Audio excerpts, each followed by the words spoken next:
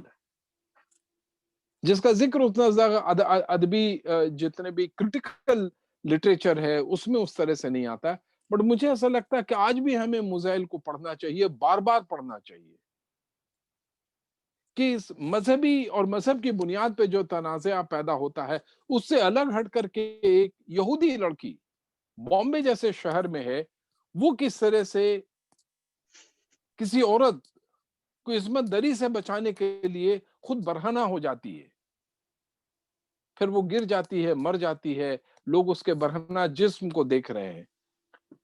ٹھیک اسی طریقے سے جیسے افرازل کو راجستھان کے شہر میں زندہ جلا دیا گیا اور اس کا ویڈیو بنایا گیا اور اس ویڈیو کو لوگوں نے دیکھا۔ کہیں نہ کہیں انسان جب وحشی ہوتا ہے تو وہ وحشی انسان آج بھی ہو رہا ہے، وہ انسان وحشی 1947 میں بھی ہو گیا تھا۔ کچھ چیزیں ہسٹری ریکارڈ کرتی ہیں، باقی چیزیں ادب ریکارڈ کرتی ہے۔ ہسٹری کے سمجھ خاص طور سے پارٹیشن کے سلسلے سے میں یہ کہہ سکتا ہوں سرور صاحب، نامکمل ہے جب تک اس شخص نے پورے ادب کا مطالعہ نہ کیا ہو، اس لیے کہ ادب تو وہ تمام ساری چیزیں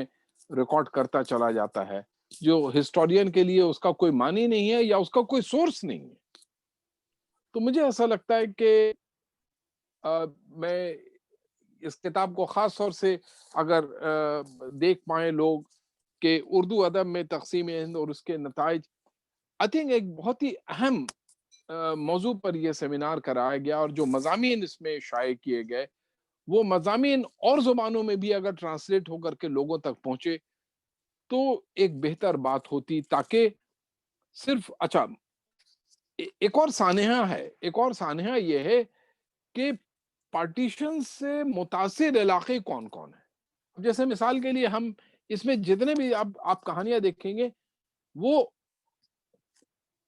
وہ تمام سارے رائٹر، شاعر، ناول نگار ہیں جنہوں نے اردو میں لکھی، بنگلہ میں بھی لکھی لوگوں نے،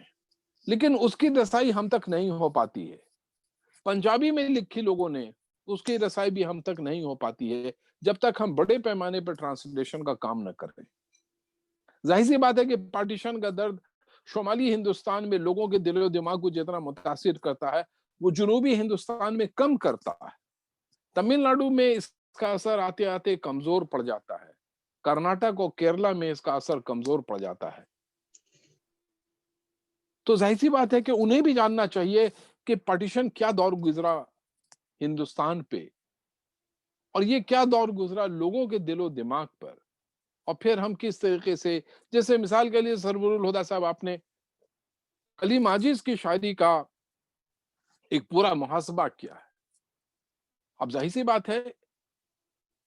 کہ کلیم عاجز کو پارٹیشن لٹریچر جو ہم لوگ کہہ رہے ہیں، اس پارٹیشن لٹریچر میں کلیم عاجز کو وہ جگہ نہیں ملی۔ وہ جو شاعری کا سبب ہوا اپنے آپ میں نے بھی طالب علمی کے زمانے میں اسے پڑھا تھا، اور آئندہ ہمیشہ میں ان سے انسپریشن لیتا رہا کہ ایک شخص آپ بیتی کو ادب پارے میں کس طریقے سے تبدیل کر رہا اور یہ بتانا چاہ رہا ہے۔ یہ ادب نہیں ہے بلکہ یہ تاریخ ہے، اور تاریخ ہے جہاں بلڈ لیٹنگ، انگریزی کا جو لفظ ہے بلڈ لیٹنگ، خون بہائے گئے، جانیں تلف ہوئی، زندگیاں برباد ہوئی، عصمت دری ہوئی، خدا معلوم کیا کیا ہوا۔ ان تمام ساری چیزوں کو ادب میں جگہ دینا، وہ تو ظاہر سی بات ہے کہ غالب نے کہا تھا کہ دل پہ جو گزرتی ہے وہ رقم کرتے رہیں گے۔ دراصل شاعر، ناول نگار، افسانہ نگار بنیادی طور پہ جو دل پہ گزرتی ہے، بٹ وہ صرف ان کے دل پہ نہیں گزرتی ہے، وہ اپنے وقت کے بڑے حساس لوگ ہوتے ہیں جو واقعے کو بہت گہرائی سے محسوس کرتے ہیں، دل و دماغ میں اتارتے ہیں، اور پھر اس کے ذریعہ وہ جب وہ سارے احساسات جب قلم تک پہنچتے ہیں